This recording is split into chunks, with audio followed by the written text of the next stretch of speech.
Renukaswamy murder ಕೇಸ್ನಲ್ಲಿ ಸದ್ಯ ಪರಪ್ಪನ ಅಗ್ರಹಾರ ಜೈಲಿನಲ್ಲಿ ಕಂಬಿ ಹಿಂದೆ ಇರುವ ನಟ ದರ್ಶನ್ ಅವರಿಗೆ ಜೈಲು ನಾಸದಿಂದ ಮುಕ್ತಿ ಯಾವಾಗ ನಮ್ಮ ಡಿ ಬಾಸ್ಗೆ ಬಿಡುಗಡೆ ಭಾಗ್ಯ ಅಂತ ಅವರ ಅಭಿಮಾನಿಗಳು ಕಾಯುತ್ತಿದ್ದಾರೆ.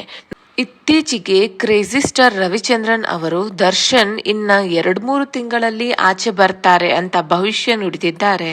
ಇದೀಗ ಕನ್ನಡ ಚಿತ್ರರಂಗದ ಮತ್ತೊಬ್ಬ ಖ್ಯಾತ ನಿರ್ದೇಶಕ ದರ್ಶನ್ ಬಿಡುಗಡೆ ಬಗ್ಗೆ ಅಭಿಮಾನಿಗಳಿಗೆ ಬಿಗ್ ಅಪ್ಡೇಟ್ ಕೊಟ್ಟಿದ್ದಾರೆ.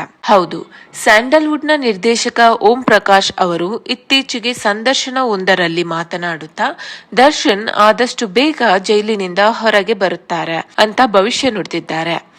ಅದರಲ್ಲೂ ನಟ ದರ್ಶನ್ ಇದೇ ವರ್ಷ ಜೂನ್ ಅಥವಾ ಜುಲೈ ಒಳಗೆ ಜೈಲಿನಿಂದ ಖಂಡಿತ ಹೊರಗೆ ಬರ್ತಾರೆ. 3-4 ತಿಂಗಳಲ್ಲಿ ಅವರು ಬರುವುದು ಪಕ್ಕಾ ಎಂದಿದ್ದಾರೆ. ಜೊತೆಗೆ ನನ್ನ ಮಾತು ನಿಜವಾಗುತ್ತೆ, ಆ ನಂಬಿಕೆ ನನಗಿದೆ ಎಂದು ನಿರ್ದೇಶಕ ಓಂ ಪ್ರಕಾಶ್ ಮಾತನಾಡಿದ್ದಾರೆ. ಓಂ ಪ್ರಕಾಶ್ ಅವರ ಈ ಮಾತುಗಳನ್ನು ಕೇಳುತ್ತಿದ್ದಂತೆ ಡಿ ಬಾಸ್ ಫ್ಯಾನ್ ಫುಲ್ ಖುಷ್ ಆಗಿದ್ದು ಆದಷ್ಟು ಬೇಗ ಓಂ ಪ್ರಕಾಶ್ ಮಾತು ನಿಜವಾಗಲಿ ದೇವರೇ ಎಂದು ಪ್ರಾರ್ಥಿಸುತ್ತಿದ್ದಾರೆ.